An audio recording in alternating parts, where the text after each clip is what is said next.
കത്തോലിക്ക സഭയിലെ സ്ത്രീകളുടെ പങ്കാളിത്തവും നേതൃത്വവും വനിതാ ഡീക്കന്മാരുടെ സാധ്യതകൾ ഉൾപ്പെടെയുള്ള വിഷയത്തിൽ രേഖ പ്രസിദ്ധീകരിക്കാൻ ഫ്രാൻസിസ് മാർപ്പാപ്പ വത്തിക്കാനിലെ dicastery of doctrine of faith കാര്യാലയത്തോട് ആവശ്യപ്പെട്ടതായി സിനഡ് സംഘാടകർ വെളിപ്പെടുത്തി. മോൺസിഞ്ഞോർ അർമാൻഡോ മാറ്റിയോ വിശദമായ പഠനത്തിന് നേതൃത്വം നൽകും. സഭാഭരണത്തിൽ സ്ത്രീകളുടെ അനിവാര്യമായ ഇടപെടലിൽ ശ്രദ്ധ കേന്ദ്രീകരിക്കുകയും കണ്ടെത്തലുകളെക്കുറിച്ചുള്ള സമർപ്പിത രേഖ പ്രസിദ്ധീകരിക്കുകയും ചെയ്യും.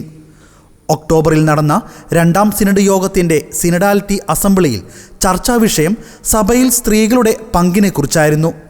സഭയിലെ സ്ത്രീകളുടെ പങ്കിനെക്കുറിച്ചുള്ള ദീർഘകാല ചർച്ചകളെ അഭിസംബോധന ചെയ്യുന്നതിൽ വത്തിക്കാൻ നടത്തിയ പഠനം ഒരു സുപ്രധാന ചുവടുവെപ്പാണ്.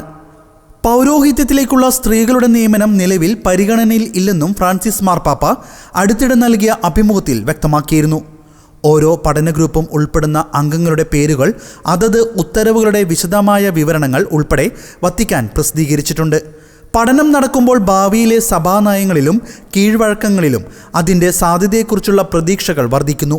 ഈ വിഷയത്തിൽ വത്തിക്കാൻ അതിൻ്റെ ചർച്ചകൾ തുടരുന്നതിനാൽ ലോകമെമ്പാടുമുള്ള കത്തോലിക്ക സമൂഹം കൂടുതൽ പ്രതീക്ഷയോടെ കാത്തിരിക്കുകയാണ്.